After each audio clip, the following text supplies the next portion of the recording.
This is not my most comfortable place to stand. I'm not. I'm definitely not. I'm absolutely flat out on the sofa. Oh, he's put his auger out. That's not a good sign for me. No, it's coming clean, but there are a few more people which have helped. It's 18th of July. Sun's come back out again. It's about the first day. The weather's actually feeling quite warm. Cast is 27. It's only really got a bit drier this afternoon. We're getting a bit of trouble where it's blocking up in the front of these new headers. I don't think we've quite got them set right. So we have learnt something interestingly, but we're making sure now, after we had a sort of a meeting yesterday morning when we went through the telematics, to have a look at the efficiencies of how we're doing things. And one thing that came up actually, which has come on the back of the videos, to make sure that the guts are turned off in the combine whenever they're out clearing a blockage off the front, so there is no possible ability that the front could start up. So Kieran's having a bit of trouble trying to get this to flow right. You can see just underneath, it's getting underneath the belt, it's coming out. We're going to have to try and make a solution. He's just going to move slightly out the way so the other combine can go past while he tries to work out why this keeps doing it. So you can see the rye grass here. Interestingly, somebody's made a comment on the channel about how the Redicop choppers are helping other parts of the world smash up 98% of the seeds. We did look at doing it, but it gets quite expensive when you want to put it on 4 combines. I think if we could perhaps put it on 2, we'll just make sure that those 2 combines, for example, just went and did the particularly bad fields. But it does strike me that if the manufacturers actually start to incorporate this into the combines within their own brands, it would be a great addition. And I don't particularly like unsupported add-ons. I like something where, for example, it is a class add-on and then it becomes a class problem if there's something not working on it, as opposed to me having it added and then class say, well, no, our combine's fine, that's your part. And we had this with the Trimble or with any steering systems. So that's why on the tractors, etc., we have the screens are completely independent of the manufacturer's machine, as well as the drill monitors and things. You can plug them into Isobus, but then we've gone for the own terminal screens, so that actually we're trying to mitigate those type of issues. At who do you call at that point to come out and fix it? So if the drill goes into its own screen and the drill has a problem, then we know it's that drill manufacturer, as opposed to if it's the drill going into that tractor and we don't know whether it's the tractor that's the problem. Just saves the problem and the argument further down.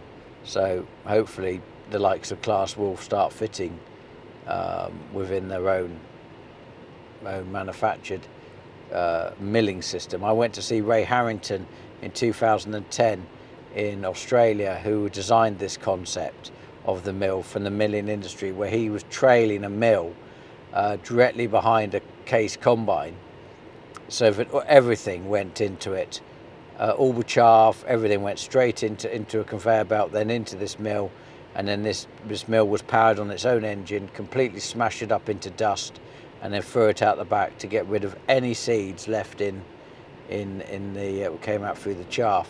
Which, of course, the only other problem with black grass is that sometimes it's shelled before you've harvested it. But then again, it is a numbers game, and if we're going into rye grass, it's going to be our new weed.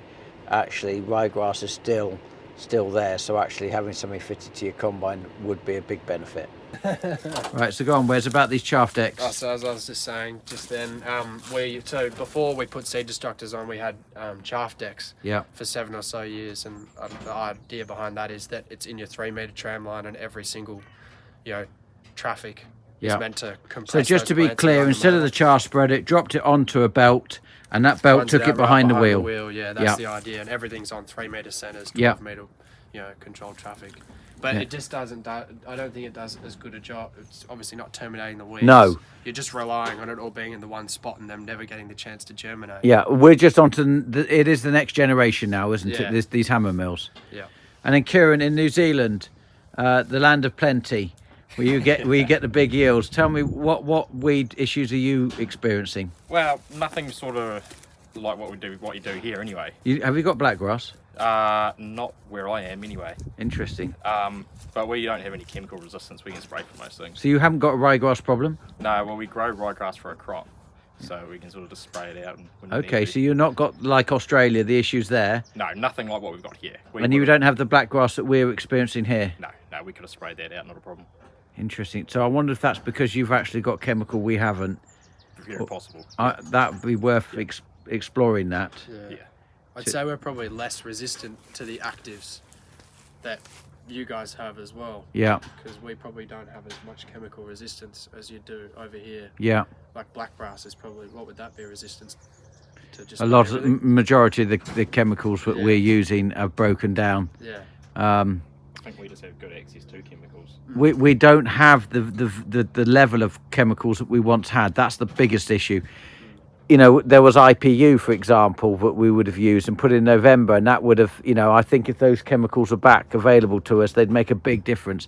We're not reducing the numbers. That's the issue now. The seed bank, as you put it, is growing. We're trying to do it through rotation. We're losing the chemical control mainly because the registration process across Europe has made it too expensive for people to go back through the trials on the regular as often as they have to be able to keep those products being sold, because of course they're now widely sold, with generics and everything.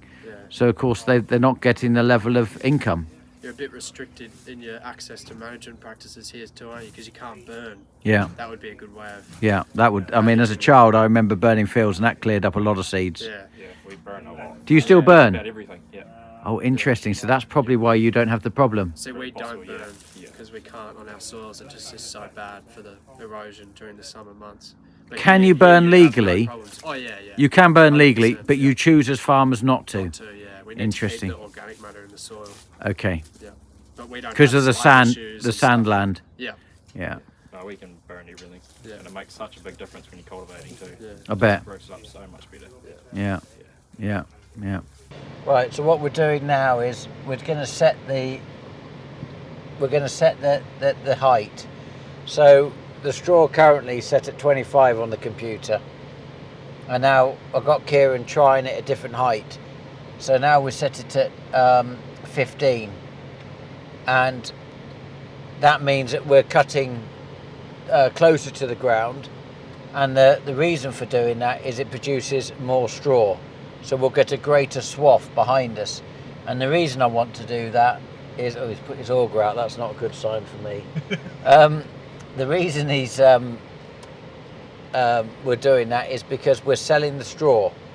So the more straw we leave, yes, there's an added benefit of going, back into the soil, but there's also a disadvantage in the fact it won't get baled. We can't go too short because the headers have got the ability to scalp the ground, but then the straw sitting on the soil, and with the wet and the damp at night, there is no ability to dry. So we need it sat on a slight height of straw, so that it doesn't soak up all the wet from the base. But we don't want to be giving away too much, because there's an opportunity at the moment for some good prices on straw, A, for power station, and secondly to make sure that the livestock industry has plenty of forage and bedding straw available to them. Steve is busy out loading milling wheat, so we've kept milling wheat over to keep the mills going of old stock. So we're currently loading lorries now, ready to go for tomorrow morning to the mills. So this is all high protein milling wheat, over 13%, which is going up north and up to Selby direction. Then we're bringing stone back for the new shed, which I hope they're going to start building in the first week of September. So we've got to get the base ready, get the foundations in already, and then we'll actually have a home for some of the machinery to go in. So having to do this as well as bring the harvest in and keep the dryer going. So a bit of extra pressure for Steve, because of course he's got to do this as well as keeping an eye on that dryer. Doesn't want that dryer stopping, especially with the amount of barley we've got coming in off the fields. We're still concentrating at the moment on the small fields, mainly because we don't want to have a huge amount of wet barley in a minute, especially now the sun started to come out. So we're just picking off the small fields. We'll get them done and then we'll turn on to the big ones. So I've just come in the workshop to congratulate Simon. They've got the axle back on and they've done a pressure test. Thank you to John at Oliver's for lent his knowledge, but not only that, a little pump so Simon could test the seals. We were a little bit concerned when they took the seals out and took the two parts of the axle apart. There was a bit of scoring, which we were concerned that the seal would not seal again. And what's been happening was that when they were putting the foot on the brake, the oil was going from the brakes back into the axle, filling the axle, then overflowing the vent on the top. So when they were putting the foot on the brake going around the yard, suddenly there was oil coming out. Took it apart, changed the seals. The second try, they got the right seals. Simon's put it back together, he's put the pump on, little hand pump, he's pumped it to check the pressure, and actually it held, and I think now we're confident that this is going to be okay. He's got the axle back up. He's a bit disappointed we went combining so quickly because he lost his army of people which normally help him in the workshop on the downtime, so he's had to do it on his own. But he's got it back on, and tomorrow the day? We'll have it running across the yard. Yeah, tomorrow we're going to have it running across the yard. So, oh, did he? Oh, well, now Simon's actually now feeling guilty. So now he's coming clean, but there are a few more people which have helped. Okay, so apparently Paul's helped. I bet you're going to tell me Raymond helped as well. A little bit, okay. So apparently Raymond helped, yeah. So it's a team effort that went on to get this actual. Did you do anything? No. You supervised, right? Okay. So good news. That's gonna see another day. So the old engine, Simon's now just putting back together. We're going to just see if somebody wants to buy that for next to nothing, and that can go and have a new life somewhere else. You know, because I got so frustrated that we couldn't make any sense out of trying to get it sorted in a time-pressured environment.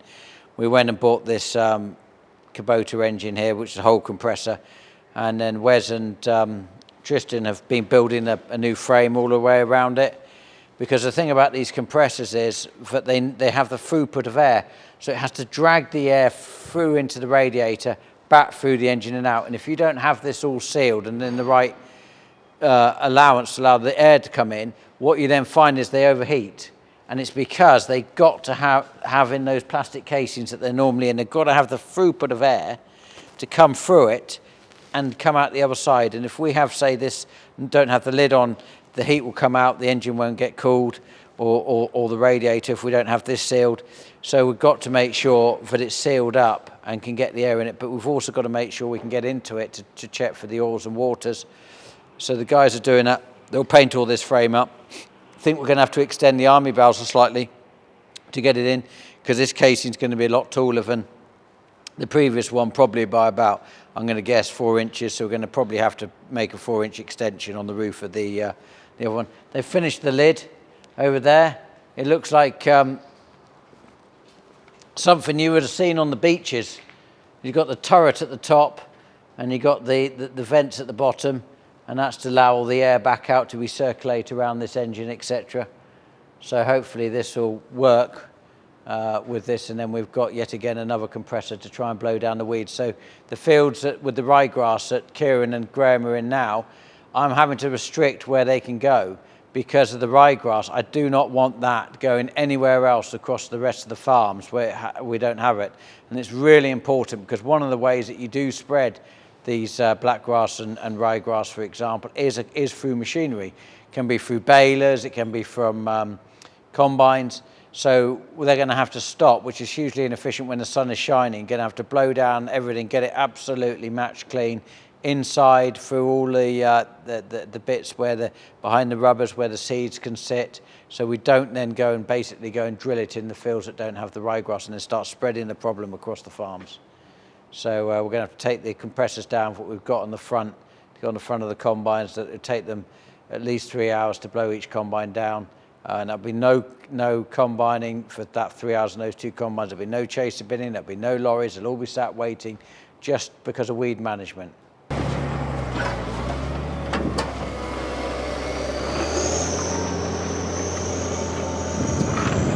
So Glyn is moulling. We've got a twin leg TWB, which stands for Terry Birch. He makes these up near Sleaford. It's a fantastic bit of machinery. We've had a mould drainer all of my life, so we tend to go in a 1 in 5 or 1 in 6, no more than 1 in 6, depending on the rotation. So we're doing after oilseed rape, and we'll do after barley, so ahead of say mustard. So that's the expander. So the bullet, he drops it in on the headland 24, 22 inch when he's in the field. So we measure from the bolts on the centre to here, and then that's going through the ground, coming along. This is obviously on a chain, so if there's an obstacle in there for whatever reason, it can sort of go around it. And that ceramic expander, some people use a steel one, but they wear really quickly, smears the clay and creates that beautiful drain in the soil. We had this put on by Terry Birch. This is an addition that he made for us specially, because we go 22 in the field and 24 on the headland. To move these legs up and down when you're on your own is hard work. So what Glyn will do now is he'll use the ram to lift it up, take the pin out, and then put the pin in the new hole, and that's how he changes the depth. So it's a fairly one-man operation, whereas before you're trying to put it down, trying to get the slack off the pin, get the pin out, try and lift it up enough on the hydraulics to get the hole lined up, and it was pretty tricky field after field. So Terry built us that. We built the Terry Birch mould drainer because it's designed to go on challengers, and challengers are unforgiving. They will pull a machine apart because of the nature of them with such big horsepower, and anything that's in the ground, that challenger is going to keep going. So we had this machine, and so far it's been a really good choice to buy, and it's strong. We're not having to weld it up to keep it going. That's always a sign of a machine that's not up to the job. And Glyn's got to do about 600 hectares worth of mould draining, which is a lot of mould draining. But this is his happy place. He's most happy, and he stood there smiling at me now. He's most happy when he's in there on his own, away from everybody. Isn't that right? That's definitely right, yeah.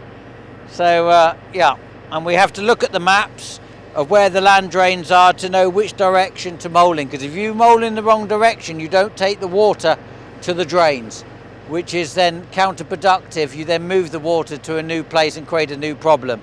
So we have to make sure we do it in the right direction. And we try to do the fields for controlled traffic farming in the same direction in which there were should be mould drain. That's not always possible. In some cases, I've actually moved some of the drainage to allow me to stay on my controlled traffic. In other circumstances, we have to just accept we've got to go diagonally across the controlled traffic, which is less than ideal because you can feel the bump after bump the rest of the year. This is not my most comfortable place to stand. I'm not renowned for boats and heights, but I thought we'd come and have a look at the slate. This is Spanish slate, actually. You have to make sure you get the right slate, otherwise if it has iron ore in it, when it rains you see a whole load of rust lines running down them, and they're the cheaper slates. They're the ones you don't want. And if you see that on roofs where all the looks like rust running off the roof, that's from using cheaper slates with iron ore in the slate, which is obviously a natural product. So they've done this pretty much in the last 2 days. The roofing company, they come and put the put this on, they put the bat in it, and then they slate it, they do the whole lot. And then they'll make good the join between the two houses, or between the two roofs now. Originally this house, Cherry Tree Cottage, was actually 2 cottages. And Dennis Cook lived in one side and John Mansfield this side. Dennis worked for the family for 36 years. He came originally as a shepherd, and then when the livestock started to dwindle, he then transferred to the arable side and became the crawler driver. And he drove the trap marshal, and I remember him on the trap marshal, the 155, and going up the field. He used to start at 5 in the morning and he used to finish late, like 10 o'clock. He loved it. He sat there clanking away all day and pulling a Dowswell DP1 plough or a flat lift, or in the early days a power plough. And then he used to have a CB radio on channel 19, and his call sign was Popeye. And when the Enterprise Cafe was at the roundabout just at the end of the fields there, and all the lorry drivers used to call in, he was always talking to the lorry drivers as they went up and down the A14, A604, A428, and he'd sit all day long going up and down, clanking away on his CB radio. And then John Mansfield, he used to do all the repairs on all the properties as the maintenance man, and then in the summer he used to drive a corn cart. So he used to come on the combining team and do the corn cart, and it was those guys that taught me how to do a lot of my early tasks in farming. Dennis taught me how to plough, and John set me up on the first jobs of corn carting. And I had an international tractor which I loathed, and then we managed to get a John Deere 2850. I thought that was the best thing ever. I've often looked at them in the magazine wanting to rebuy one, but don't know what I'd do with it. But 2850, fantastic tractor. So it's nice to see this roof. Father will be pleased. He's already sent me his bathroom, what he wants, and his twin basin. So we know what we've got to put in. So hopefully by the end of middle of next week, this roof will be completed. It's a case of guttering up, and then we'll start rendering the outside and then start the inside at the same time, because once it's watertight we can get on with knocking through into the main house. Good vantage point up here to have a look at the solar panels. Unfortunately they're not plumbed in, so we've got a really nice sunny day. We've got the power being used in the dryer there, and the conveyors and elevators, and they're not plumbed in yet, but hopefully by the end of next week I'm told it will be running, which will be perfect for when we really get going before we start the wheat and all the other crops. So they're glistening in the sun. You can see in the distance the mustard, which is still very green. So when my phone's come back to life, I've been to Apple. I popped in there for what I thought was a half-an-hour job, and after 3.5 hours and losing the will to live, my phone won't work on my Apple CarPlay, and they seem to have managed to have got rid of, on doing a reset, managed to get rid of half of my contacts. So I'm hoping that when it fully downloads it will work again, otherwise it's going to be a bit tricky working out who to ring. So the combine drivers and myself had a meeting about looking at the class telematics on the efficiency of how to drive in a field. So this is the first 3 days. We did a block of horses rate when the weather allowed us to start and finish. Each colour represents a different combine. So there's 4 combines, 4 colours, and you can see where they all went. So actually you can see that we started here, then we went into this field, then we went into the third field, and then a little field down the bottom. So you can see the red nearly finished that, unfortunately had a problem. So how frustrating. Technology at its best. So, and then somebody else had to go around the headland to finish that. And the colours is effectively showing that there is people driving up and down, then going over here, then going over here because they're going past each other. If it was happening in the field, it would be less obvious to see, but actually seeing it on telematics, you can see that there is a level of inefficiency in this. So we had a meeting, how could we try and do this in a way that was more efficient? And if it was a single combine, that would be, in itself, would just be one colour from start to finish. And then you'd see the direction in which they were travelling. So if we look now at the telematics today, this is, as we speak, they're combining. And we've got the combines going in separate fields on the road, so you can see they're obviously red and where they finished off a field where they started a couple of days ago. This combine here has just moved here. He's come from the other side. Unfortunately, because of the roads, he's having to come all the way around to then get in. And because they've now made this, for whatever reason, they've coned off half the road, he can't turn to get into our entrance anymore. So he's actually had to go all the way down and round and trying to take over 3 lanes of road to get back into this farm. If we look at the other guys, where we've got Kieran and Graham working together in quite a long big field. This is Bar Hill here. This is where the people were wanting to have a campfire. And so you've got one combine blue, one combine green. So we've got an intensity of green, there should be an intensity of blue, there's one green line there. And the idea is it should be one area blue and then one area green. Because it's quite long runs, they can't get from one end to the other. So they've started to sort of work in lands so that they can unload. And then they found that the chaser bins couldn't get back to their own combine. They've had to sort of share in a relay how it works.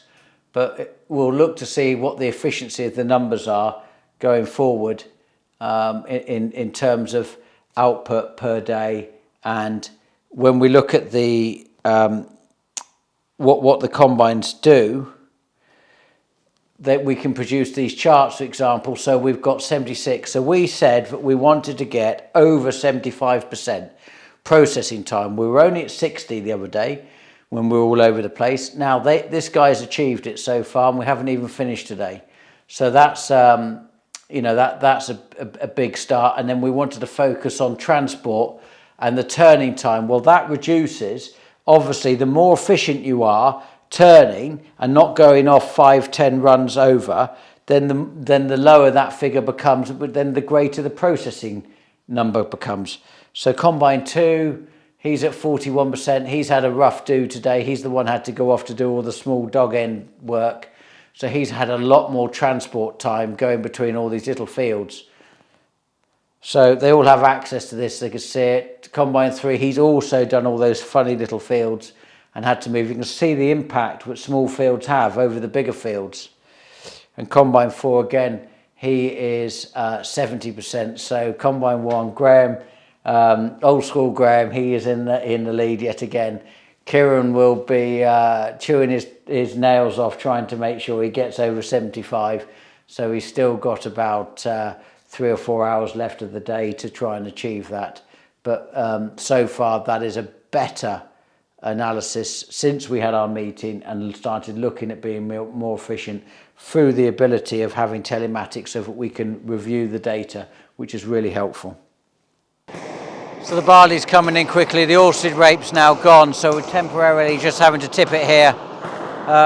It's dry, so this is going to go in the store.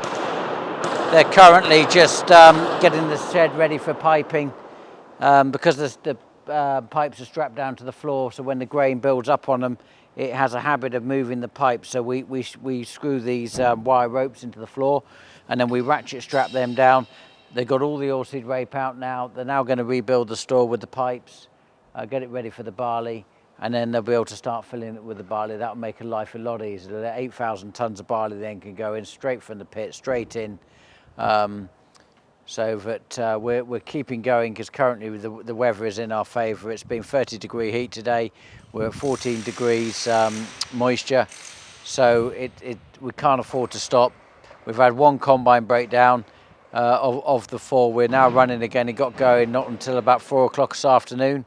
So actually they haven't had as much barley in as they hoped, purely down for one combine down, but now they're running. It's still wet out there, so we have got stuck today on the chaser bin. We're going down the tram line, found a wet hole, got stuck, had to get a second chaser bin in to unload it so we could then get it out. So even though it's nice and warm and the sun's shining, some of the spots in the field are still wet from the winter we've been through. You appreciate how wet it is when you see the condition of some of the tram lines and the wet areas that we're finding. Fortunately, the bit where we got stuck is going to have the ditches dug out this winter and be mould drained. So it's within its 1 in 6 years. So we're combining in Cherry Tree, which is right next to my house. So we'll be able to go and look at that. It's really nice barley, actually. Now we're getting into some of the bigger fields. One field, Bar Hill field, that was the long runs. That's done 8.21 over out of the dried, so that's a dramatic change from the 6.5. But quite pleased with the bushel weight. There's mostly about well, some of it's 665, 67 bushel weight, so that's quite respectable. Some of the smaller fields we're still doing over at Madingley, which is notoriously awkward for drainage, because the A14 went through, the A428 went in, and they managed to sever the drains, and we've had reports back under 6 tonne a hectare, so that's a concern. I'm hoping though the big fields, if we got an 8.2, I've had another one at 7.5, I'm hoping those bigger fields can bring up the overall average a bit higher. It's a real mixed bag this year on the winter barley. It's extraordinary, the variation, and that's been seen as well across Europe. Massive variations. I mean, typically we wouldn't see variations like that. We would typically start cutting and find it very similar from one end of the farm to the other. But this year we've got variations of, you know, an old school money of 2.5 going up to nearly 3.5. You know, going up to 3.75, so quite big variations in yields. There's a toad here, jumping between the stubble. Probably had a bit of a shock as the combines just went past. So the combines are doing well, they're coming along. That one's nearly full. You can feel the damp now in the air. Because the ground's damp and the straw's damp, you can smell it. I can also smell that rotten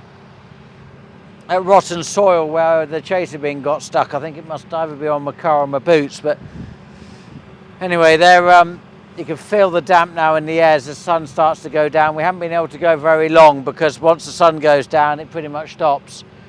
But this is a much, you know, better yield. Looks a good crop. Good bit of straw. They've got a nice height now. They've got the height set right at 15 on the computers. So both combines, when they come up behind each other, matching up, it's even. That's the other nice thing about running the same kit, is that the settings are the same.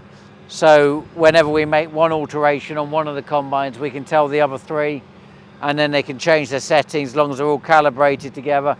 And actually, we can get them all set to be working together the same, and that works really well for us. Yeah, we're just starting to get in a rhythm now. It's quite good. Just feels like today we're just starting to, things are just starting to happen, everyone's getting into a rhythm now, what to do. So Rob from Class is here.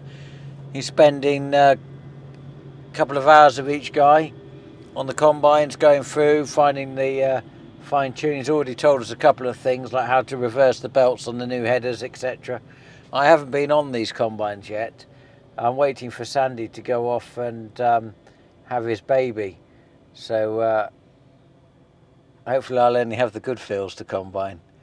And Graham's already getting nervous that I might get up the leaderboard of the combines and put them all to shame, but he assures me he won't beat combine 1.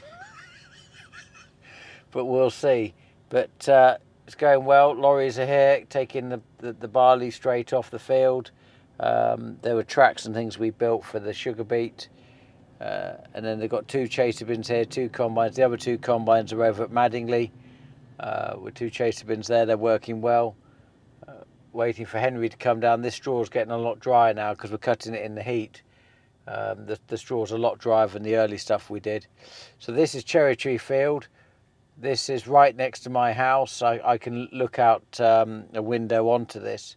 And this was obviously my grandfather, where he was. And it's a very nice feeling, actually, knowing that my great-grandfather was here, my grandfather and my father, and now myself, and then my children. There's something mysterious about land and the feeling that it gives you when you're taking a harvest off and you stood on your own field, and the generations who've been standing here before. It's a lovely feeling. We've got Tom here with the camera and the drone. He's managing to do the camera and the drone at the same time, so he's multitasking. He just took the drone off from the roof of my car, which, as I heard it sort of scraping its way across the glass, I did get a bit nervous. But hopefully this is going to be a big yield. I'm hoping this is going to be a big yield, and the yields are going to get bigger. I don't know why some of these small fields have done so badly. You're going to have a real proper sit down with Michael and see if all that wet weather's created a barley yellow dwarf virus issue, or what the main issue's been. When we sit back at the end, once we get everything done, we'll be able to sort of have a reset, try and work out what the issue was, and we're finding out what's happened across the country for other people. I've got a friend over in Lowestoft. He's already sent me pictures of his combine of big yields. So just to torment me. Hello. Michael. Hello. How you getting on? Very well. I'm just a bit worried that you're in bed while we're combining. I'm not. I'm definitely not. I'm absolutely flat out on the sofa.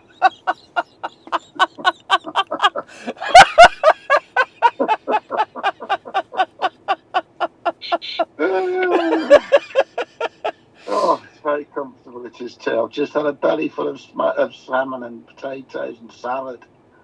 Oh, never been happier. That's what happens from getting a young wife.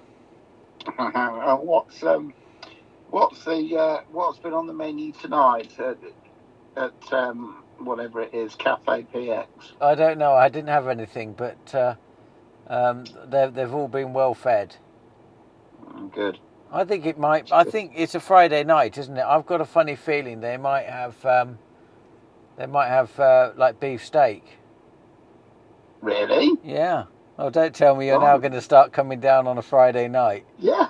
Damn right I am. Do you want the menu list so that pick the days you want to come down? So it's coming up to 9:30. It's still light. It's 25 degrees on the car. It's they're still going. 2 combines are up there. Chaser bin here. They're doing well. The other 2 combines are still going. We're getting lorries still going backwards and forwards. Managing to go a bit longer tonight than we did last night. Struggled last night, but today I think that the heat of yesterday and today has really made a difference. And the boys are getting in a good rhythm. The lights keep coming on, so they're getting full, which is a good sign. That's often a sign of yield. I want to keep seeing the amber lights flashing. That's a good sign for me. If they have to keep doing that every time they get up the end of the field and back, that's actually a quarter of a mile. No, it isn't. That's half a mile. Sorry, that's half a mile there, half a mile back. It's a mile, this field, if you go up and back. So back in the day when I used to plough it with a 4 and a 5 furrow, that was a long time to get to the end of the field and across. So, Sandy, tomorrow is the 20th of July. Yes, I know, James. Isn't your baby due on the 20th of July? 21st. Oh, that's good. I told her to hold it in. That's good, because I tell you for why. I don't want to be combining where it's all wet and horrible down there.